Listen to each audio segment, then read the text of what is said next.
गल्ली ते दिल्ली व दिल्ली ते अफगाणिस्तान अशी सर्वदूर मराठ्यांची जरब निर्माण करणाऱ्या एका महान वॉरियरचे श्रीगोंद्याशी एक खास नाते आहे. द ग्रेट मराठा म्हणून ज्यांची ओळख भारतभर आहे, अशा महाराष्ट्रातील या थोर सेनानीचा 12 फेब्रुवारी हा स्मृतिदिन. दिल्ली काबीज करणाऱ्या या महान सरदाराचे श्रीगोंद्याशी खास संबंध होता. ते श्रीगोंद्याचे पाटील होते, म्हणून त्यांना पाटील बाबा देखील म्हटले जात. महान मुत्सद्दी, द ग्रेट मराठा, आलिजा बहाद्दर, वकीलुल मुतलक या त्यांच्या उपाध्यापैकी काही उपाधी. आपल्या लक्षात आले असेलच की आम्ही श्रीमंत महादजी शिंदे सरकार यांच्या संदर्भात बोलतोय. या महान सेनानीने आपल्या अफाट पराक्रमाने दिल्ली दरबारी धडक तर मारलीच, शिवाय पानिपतमध्ये झालेल्या पराभवाचा वचपा देखील काढला. उत्तरेत मराठ्यांचा दरारा नव्याने निर्माण करण्याचे श्रेय त्यांना जाते. महादजींना त्यांच्या स्मृतिदिनी श्रीगोंदा नामा व शिवदुर्ग ट्रेकर्स फाउंडेशनच्या वतीने मानाचा मुजरा. आपण श्रीमंतांच्या कार्यकर्तृत्वाचे आज धावते वर्णन ऐकणार आहोत. आजच्या एपिसोडचे लेखन केले आहे श्रीगोंद्यातील इतिहास अभ्यासक व शिवदुर्ग ट्रेकर्स फाउंडेशनचे संस्थापक श्री राजेश इंगळे सर यांनी. 3 डिसेंबर 1730 रोजी महादजींचा जन्म झाला. आईचे नाव चिमाबाई.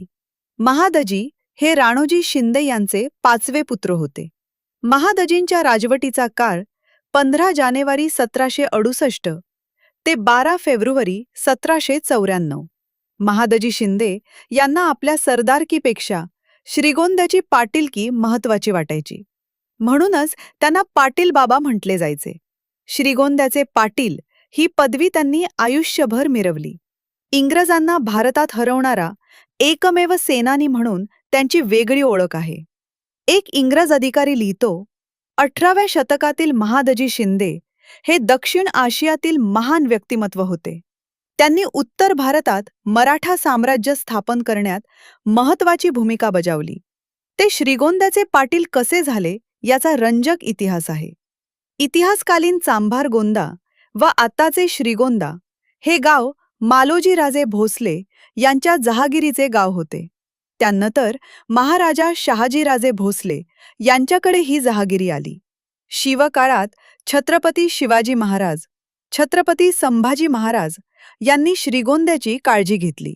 शंभूपुत्र छत्रपती शाहू महाराज यांनी आपल्या घराण्यातील वारसा असणाऱ्या श्रीगोंदा कसब्याची पाटीलकी आपले विश्वासू सरदार राणोजी शिंदे यांना दिली. साताऱ्यात मोठा राजदरबार भरवून 1741 मध्ये सन्मानाने ती प्रदान केली होती. श्रीगोंद्याचे पाटील म्हणून शिंदे घराण्यातील राणोजी, जयप्पा, जनकोजी, दत्ताजी, केदारजी, मानाजी, महादजी, दौलतराव यांनी ही कारकीर्द भूषवली. महादजी शिंदे यांना पुणे दरबारातून श्रीमंत माधवराव पेशवे यांनी सरदारकी व श्रीगोंद्याच्या पाटीलकीचे वस्त्रे दिली. 15 जानेवारी 1768 रोजी महादजी शिंदे श्रीगोंद्याच्या दिल्ली वेशीतून उत्तरेकडे मार्गस्थ झाले. महादजींनी सर्वाधिक काळ श्रीगोंद्याचे पाटील म्हणून कारभार पाहिला. पानिपत युद्धामध्ये महादजी शिंदे गंभीर जखमी झाले. महादजींचा जणू हा पुनर्जन्म. त्यांनी मृत्यूवर मात तर केलीच, शिवाय पानिपतमध्ये गमावलेला दरारा नव्याने प्राप्त केला. पानिपतनंतर पेशव्यांनी महादजींचे थोरले बंधू तुकोजींचे ज्येष्ठ चिरंजीव 13 वर्षीय केदारजी शिंदे यांना श्रीगोंद्याच्या पाटीलकीचे अधिकार दिले. केदारजी हे महादजींच्या आज्ञेतच वागत होते, पण ते अल्पायुषी ठरले. तरीही चुलत्या पुतण्यांनी विस्कटलेली घडी अल्पकाळात पुन्हा बसवली. महादजींनी हळूहळू फौज वाढवली. फौजेचा आर्थिक प्रश्न सोडवला. महादजींनी स्वकर्तृत्वाने शून्यातून विश्व निर्माण करण्याची किमया श्रीगोंदा येथेच केली. पानिपत युद्धानंतर महादजींनी भीमथडी पट्ट्यातील 50,000चे नव्या दमाचे सैन्य उभे केले. राणोजी शिंदे यांचे धाकटे बंधू साबाजी शिंदे यांनी अटकेपार झेंडे फडकवले होते. याच साबाजी शिंदे यांचे नातू मानाजी शिंदे यांनी श्रीगोंद्याची पाटीलकी देखील भूषवली आहे. शिंदे सेना उभी करण्यासाठी महादजींनी आपले मूळ गाव कन्हेरखेड, श्रीगोंदा, जामगाव, रहिमतपूर, सातारा, मिरज इत्यादी गावातून नव्या दमाचे सैन्य उभे केले. श्रीगोंदा व जामगाव हे सैन्य भरती केंद्र व प्रशिक्षणाचे मुख्य केंद्र होते. ही केंद्रे जयप्पा शिंदे यांनी सुरू केली होती. महादजींचे सैन्य हे एखाद्या राजापेक्षा नक्कीच कमी नव्हते. याच तरुणांनी व पानिपतच्या सुडाने पेटलेल्या सैन्याने उत्तरेत जाऊन पुन्हा 12 फेब्रुवारी 1771 रोजी दिल्ली जिंकली. याच वेळी महादजींनी गरज भासल्यास श्रीगोंदा परिसरात जास्तीची कुमक म्हणून हजारो घोडदळ, पायदळ, हत्तीदळ सुसज्ज ठेवले होते. पानिपत नंतर एकमेव कर्तेपुरुष म्हणून महादजी शिंदे बचावले होते.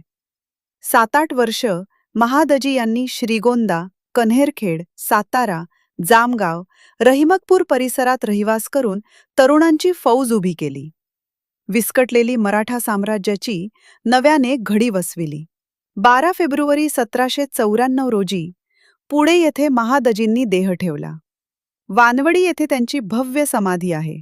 महादजींच्या मृत्यूसमयी शिंदे घराण्यातील प्रमुख कुटुंबियांचा राबता व रहिवास श्रीगोंदा येथेच होता.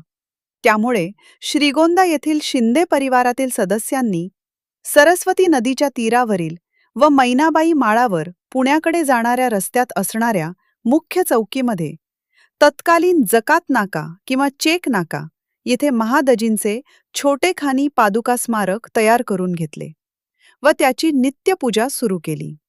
याच पादुकाचे स्मारक रूपाने श्रीगोंद्याची जनता महादजींची छोटी समाधी समजून नित्यपूजा, दिवाबत्ती व दर्शन घेत आलेली आहे. 14 जानेवारी 1761च्या पानिपत युद्धानंतर महादजी शिंदे पुन्हा श्रीगोंद्यात आले. त्यानंतर 10 वर्षांनी उत्तरेत चढाई करत 10 फेब्रुवारी 1771 रोजी दिल्ली जिंकली. दिल्लीचा लाल किल्ला जिंकून सन्मानाने बादशहा शहा आलम यास गादीवर बसवले. हा शहा आलम बादशाह असला तरी दिल्लीच्या गादीवर खरी पकड महादजींची होती. लाल किल्ल्यावर मराठ्यांचा भगवा ध्वज दिमाखाने फडकवण्याचे श्रेय महादजी शिंदे यांना जाते. उत्तरेतील स्वारीत सरदार तुकोजी होळकर, सरदार अंबुजी इंगळे व अन्य सरदारांनी मोठा पराक्रम गाजविला. तसेच पानिपत युद्धाचा वचपा काढला. 1771 पासून 1818 पर्यंत मराठ्यांचा भगवा झेंडा दिल्लीच्या लाल किल्ल्यावर गौरवाने फडकत होता. महादजी शिंदे यांच्या नेतृत्वाखाली दिल्लीवर मराठ्यांचा प्रभाव मजबूत झाला. लाल किल्ल्यावर भगवे निशाण फडकू लागले. पुढील 18 वर्ष दिल्ली आणि आग्रा हा संपूर्ण प्रदेश मराठ्यांच्या अधिपत्याखाली राहिला. दिल्लीचा कारभार सांभाळताना महादजी शिंदे यांनी मुत्सद्देगिरीचा आणि कणखर प्रशासनाचा परिचय दिला. दिल्लीच्या सुरक्षेसाठी भक्कम व्यवस्था निर्माण केली. अब्दालीने दिल्ली जिंकून काबूल येथे हिंदुस्थानातील मंदिरांचे लुटून नेलेले चांदीचे दरवाजे परत आणले. तोफा, बंदुका, दारुगोळा कारखान्यांची निर्मिती केली. 1,57,000ची कवायती फौज उभारली, ज्यामुळे इंग्रज हे कायम मराठ्यांना घाबरून होते. अशा या महान योद्धयाला त्यांच्या स्मृती दिनानिमित्त विनम्र अभिवादन, भावपूर्ण आदरांजली, मानाचा मुजरा.